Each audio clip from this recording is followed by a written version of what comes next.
Hello again. You know, when I was a young Christian, growing up dispensational, thinking that the world was aiming for the big disaster, the big tribulation, and there was obviously nothing we can do. We couldn't stop prophecy from happening, so we weren't to be involved in culture or trying to fix anything. We just needed to be away from all the dirty things. Everything in the world is filthy, so we need to stay away from it and wait to be taken off the earth. We should only listen to Christian music, watch Christian TV, brush our teeth with Christian toothpaste, and stay outside of it. And that was logical. One objective, and it was simply to share the gospel with people and try to get them to say the sinner's prayer. It's the only thing we had to do. Okay, and that is consistent logically if you come from that belief system. But that belief system isn't real. And I learned this secluding ourselves off like we're retreating to the Christian monastery or the Christian ghetto,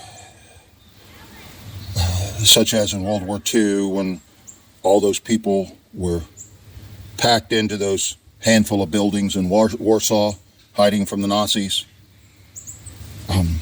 There's only one end for such a thing, and since the rapture is not going to happen in our lifetime, we're not going to get rescued out of it.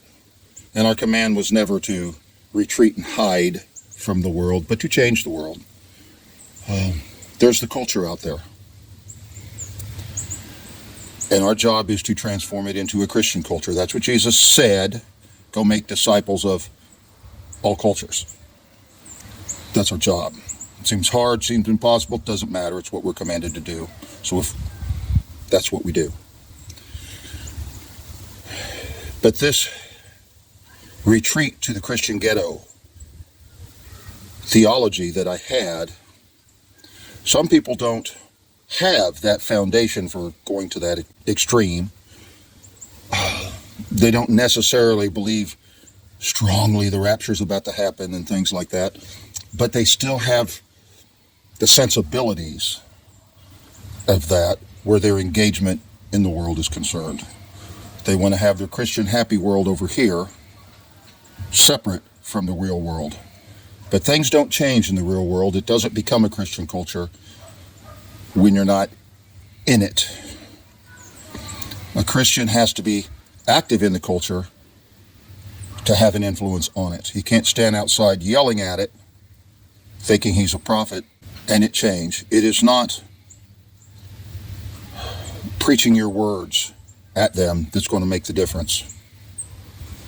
It's the words coming from the life you live in that culture that is going to make a difference. A Christian has to be active in a culture to actually influence it.